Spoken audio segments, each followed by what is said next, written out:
I have starred in movies. I have had my own television show.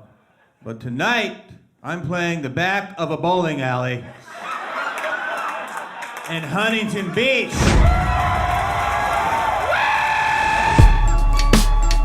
I don't know if I'm ready to be married yet, like I grew up in the 80s, I still feel like I'm 16, It's part of a breakdance crew. When you're like in the breakdance, when people challenge you to do something, you battle. They make you do something you don't want to do. So like that, isn't that like marriage every night? My wife would be like, "Your night to do the dishes." I'm like, "Nuh-uh."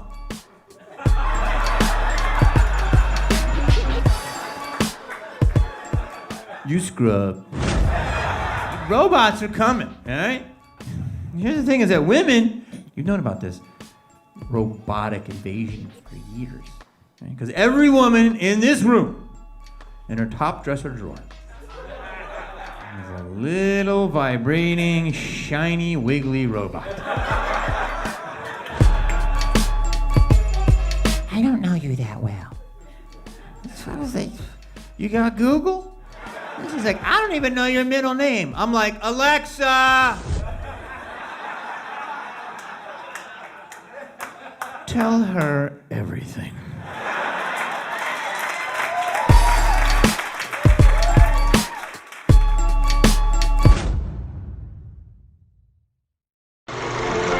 Many of the terms, comments, and stories you're about to hear may not be suitable for some. Listener discretion advised. I'll give you a good reason why my house is not complete. I have a professional wrestler and a gangster rapper building my house. All right now, boys and girls, we want to introduce... Mom says when I wear this badge, you're supposed to treat me like a man of the law. Dave Sheridan. I did poop my pants a little bit on purpose. I wanted to. Oh, so. You did it. CJ Creech. I actually got on Facebook a friend request from a member of ISIS this past week, which was really freaking weird. Have you seen your beard lately? The Dave and Creech Show. Now here's your hosts, Dave and Creech. Hey guys, and welcome to the Dave and Creech Show. It's been a really long time since I've said that. I'm Creech, and actually it's just me today. There is no Dave with us, unfortunately. And I'm filming this for the first time in a while, as I just said. It's been a very long time. A lot of complications, obviously due to the coronavirus. Dave was busy. Dave got the virus. We're going to talk about that on another episode. But this is going to be a kind of shorter episode. Obviously, we're not going to really do any chatting about stuff because it's just me. I mean, nobody wants to talk about me. As you saw at the beginning of this episode was the trailer for Jamie Kennedy's Stoopid Smart, and we actually have Jamie Kennedy on the show to promote his most recent stand-up special, obviously Stoopid Smart, on Tubi TV. So honestly, we're not gonna waste time delaying the inevitable. We're gonna go ahead and get Jamie on and talk this hilarious stand-up special. What's up, man? You guys, is this radio or podcast? Podcast. Oh, okay, great. How are you, man? How are you? I'm doing pretty good, sir. How about yourself? Living the dream. I'm Creech, and this is I'm here with Brian, and we do want to thank you for coming on the show to promote your new special, Stoopid Smart, on Tubi. Thank you, man. Appreciate you having me. It says Cheech. Let me just tell you how funny this is. It says on my thing, Cheech and CJ. They really got it right. Yeah. Well, my first name's CJ, and Creech is my last name, but I just usually go by Creech for the podcast. So they kind of got it. I don't know where the Cheech came from, but we can roll with it. Yeah, right. I do want to start off by asking, obviously, you've done many stand-up specials, and also, you've been in many comedy films. But where did your love of stand-up come from?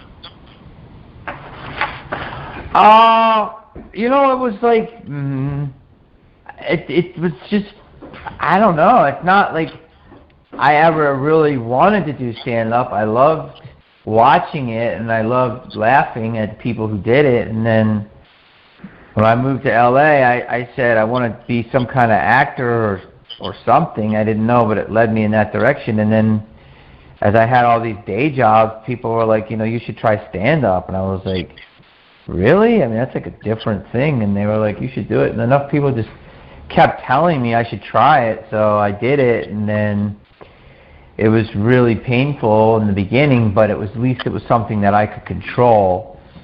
So once I started getting my first laugh or two, then I realized, okay, well, maybe this is something I can do because I can control it, and that's what I love about it. More than anything, it's proactive. Excellent. Hey, Jamie, this is Brian. By the way, I appreciate you coming on as well. I had a question regarding your Stoopid Smart episode, and that I just watched on Tubi. By the way, it was fantastic. I laughed through the entire thing. And I love stand-up, by the way. And to be able to watch that again. Now, it came out on May 25th, correct? And correct me if I'm wrong, that was your 50th birthday as well. It was my 50th birthday, so I thought it would be cool to do a release like that, Memorial Day, my 50th, my new special. There was so much going on, and then in the middle of, the pandemic and all the other stuff that was happening, I thought, it was before all the other stuff that just started happening, all the protests and stuff, but I thought it was a good time to release it. I do want to add, as we're talking about the special, that I think you've probably got one of the best Marge Simpson voices that I've ever heard. Thank you, man. I appreciate that. I was just talking to somebody about it. It's funny because I really love impressionists, because impressionists, you can measure their skill set, right? So if you can do a good impression, you can see someone's talent. And I feel like they just don't get the respect that they deserve. I mean, people will laugh, but they never are like, oh my God, you gotta people don't, I don't know, they just are things that people will laugh at, and then it's disposable. But to me, they're so incredibly entertaining, and I want to do more impressions, but I only do them to make a point and slide them in, because I feel like, I feel like people listen if you have jokes, but the impressions help sell it, you know what I mean? But it's harder just to do all impressions sometimes, or just all characters. Very true, and if they ever need, somebody to take over from the actual person who does the Marge role, I feel like you're perfect for it. Well, thanks, man. I appreciate that. And also going off of that, I have to say, I think after your Matthew McConaughey segment on your Tubi, which I won't give too much away if anybody hasn't watched this yet, I'm pretty sure I was pregnant after that as well. So, great job on that. that you killed it. So, and going off of that, going into what we were talking about with different characters and stuff, if you had an opportunity, I want to ask you, to play a character in a biopic, is there anybody in particular that you would like to jump into that role as? Yes, I think George Carlin. Nice. He's a comedian. He's one of our top voices, if not the top. Unfortunately, his stuff is more relevant today than ever, meaning because things haven't changed when he said it 40 years ago. And I think that's a move that would, could happen naturally. I'm at the right age. I'm looking a little wild, and I had to get the voice down and stuff. But yeah, in fact, somebody brought that up to me too, and I was thinking that would be a good one. But every comic needs a good bio, and I think that would be good for me. Yeah, great choice. Great choice. Now speaking of as we're talking about this Tubi thing, I did notice when I was going through everything, it seems like it's almost like you have your own little subsection in Tubi. They have a lot of your films, and they have 2 stand-up specials. And how did the whole Tubi partnership come about? This is a do-it-yourself special, and I just was talking to a lot of different comedians, and the comedians that you see that are all hot now on Netflix, they all started by making their own special. So I was like, I got to do that. So I made it, and I submitted to a couple places, and they were kind of like hemming and hawing. And Tubi's like, yo, we'll love to have it, and they have already my old specials, and they have other movies. So I love them. It's like Netflix but with commercials. It's free, and so I want as many people to watch as I can. And so I was like, I'm gonna go where the love is. And I think they're great, and I think there's a lot of other platforms coming up, like Vudu and Crackle and Popcorn Flicks and all of these different Peacock, and I think all of them will take it too, and you can be spread out across multiple platforms. Sure. Jamie, one thing that I wanted to say about that in particular, what you kind of touched on very briefly about the shelter in place and everything that's going on. You've had some great success in the past with obviously the Scream franchise, Malibu's Most Wanted, and honestly, my personal favorite role that you played was Samson in Romeo and Juliet. With your past experiences and obviously releasing this special on your 50th birthday, do you think changing the way that you just said about creating this on your own and getting it out there on this platform, are we going to see some online versions of the Jamie Kennedy experience or anything new online that you're just going to go head on in and create this yourself and put it on those platforms? Definitely there's talk about it. The economics have to be right because, I know there's a lot of prankers on YouTube, and YouTube is overrated in my opinion. Like, I watch it, I love it, but it's not easy to be monetized, and they could just demonetize you at any time. So I like these apps personally. I like Roku too because you can really see the analytics. So if I can make it for the right price, I definitely think I'm going to do that because so many people want it. And there's prankers on YouTube, but a lot of them are just quick, like mine, we really went into it. So I'd have to figure out how much it would cost, but I definitely want to. I mean, people seem to really want it again, so, I think it'd be cool. Yeah, absolutely. Yeah, and speaking of, basically, like we mentioned with the online, the stand-up, obviously the making movies and even do conventions, so you're generally a busy man. But of course, with the coronavirus, and the pandemic and everything, it's kind of slowed everything down. Like, how do you keep sane in these times? Well, I mean, look, I think with the corona, the first couple of weeks were weird. Then I started having a really productive time, and then I was excited when they were like, let's release it, and we figured this out. And that would be a good time to release it in the middle of a pandemic, let people consume stuff.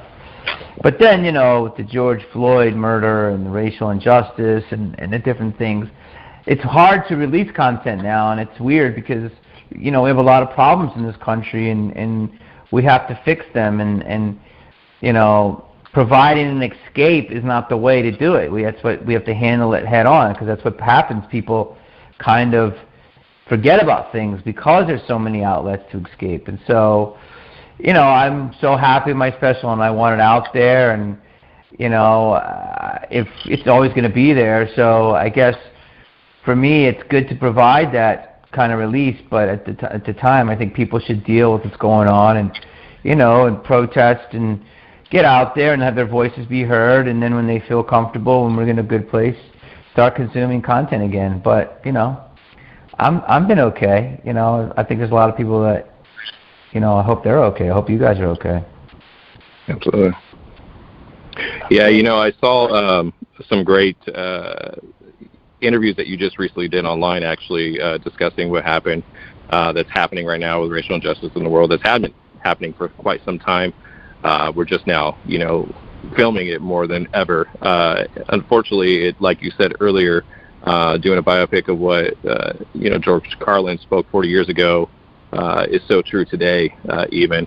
As your character, and I hate to go back to a film, but I feel this kind of throw some light on this. As your character Randy in Scream franchise, I mean, you were able to give any kind of advice for every scenario when it came to horror situations.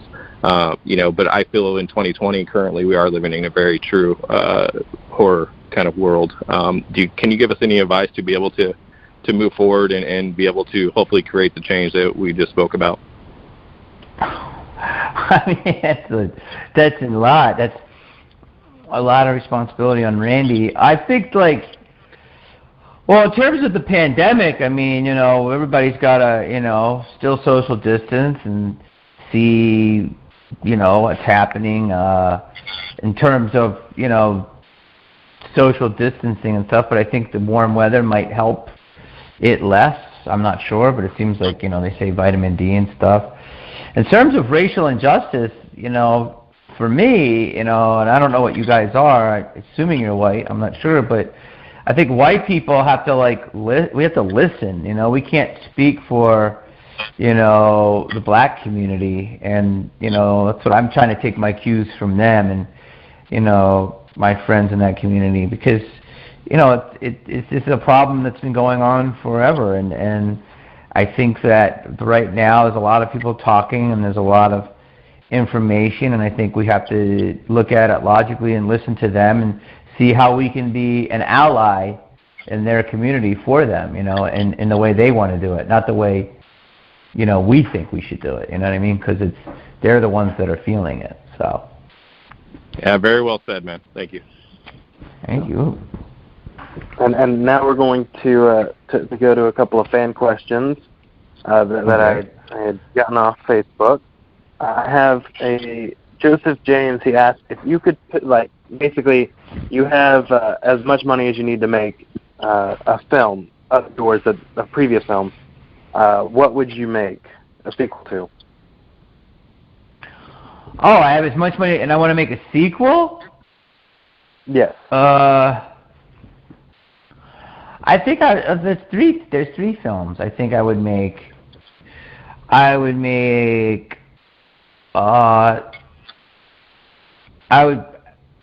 have Randy be in the new Scream, and I would have it believable how he's still alive. I would do Malibu's Most Wanted sequel, and I would redo the sequel to The Son of the Mask, and it would be me in the director's cut. Okay, well, that could be. Who knows? Maybe they could start a hashtag, release the director's cut of Son of the Mask. Why not? Well, why not? And I do have another one from Brittany Riffy. She says she loved the energy that you had in Ghost Whisperer, and she was wanting to know if you have any favorite memories from being on that show. Well, I had a girlfriend for a whole year. That was a nice memory. And I had a lot of good times on that show. I mean, it was different departure for me. I mean, I was like wild, crazy comedy, doing that stuff, and then all of a sudden I'm on a 1 hour, tearjerker drama, and it was a wild departure. But I had to be reined in and more chill. And it was just a really good show. It holds up to this day. People still talk about it. People want it. I bet it'll be rebooted. The show had a lot of pathos to it, and it was a great time. It was one of the funnest jobs I've ever had. One of the easiest jobs. Obviously, my personal life was in there, but it was. I was really respected on that show, and I got to work with some great actors, and Love was awesome. She was like a boss, and also she's very good at respecting people, so I enjoyed it. That's great. Awesome. You have any other questions, Brian? I have one personal question, completely off subject. Everything else we have. Are we gonna see this awesome beard that you continue to have, man? As a bearded brother, I respect the game, so it looks great on you. So we're gonna keep that around? Where are you seeing that, on my socials? Yes, I've seen you on video, and you got a great beard, my friend. He's outside your house. Yeah, I'm right outside your window. Yeah. Ghost face. I think it's I don't know, man. It's so crazy. Starting to look like Duck Dynasty, but you know, I don't know. I mean, I'm just keeping it because it's just like I'm over shaving and I don't know. I want to like keep the Corona beard until we're done. I was like, it's like playoff hockey, right? You shave it and you keep it until you lose, right, or till you win the cup. So that's how I feel like right now. We're in playoff hockey. I feel you. Well, it looks great, man. As a bearded brother, like I said, I'm loving it. So. Thank you, my brother, my bearded brother. And I do want to say, I know you mentioned Scream. Matthew Lillard saying he wants to come back. He's dead, so. Yeah, man, you never know. The world is, you can always bring people back, so we'll see. But I know they're making Scream 5, but again, I'm not involved. I've been dead for a long time, and that's okay. So we'll see what happens, but I'm sure it'll be great. All right, and obviously, for those listening, it's your special Stoopid Smart is now available as of May 25th on Tubi TV. Is there anything else you'd like to plug that you got going on? You can watch all my stuff on Tubi. You know, I got movies like Kicking It Old School and Malibu's is on there, and my other special Unwashed. And if you want to follow me, go on Instagram, the Jamie Kennedy on Twitter, and appreciate it, man. And just everybody out there, be safe, and let's go out in the world and try to make it a better place. And I appreciate you guys giving me the time to talk about it a little bit. Absolutely. We definitely appreciate you for coming on. Thank you so much, Jamie. All right, guys. Well, that was Jamie, and obviously, if you're wondering who that was, because you heard me mention his name, but his name's Brian Jones was the actual person that did the co-hosting with me this week. He runs the Sinister Creature Con in California. He's a really cool dude. Definitely should go check out their convention page if you get a chance. As of right now, they are, unless coronavirus just kind of destroys everything again, they've got a convention scheduled for October. But guys, I want to thank you for watching this.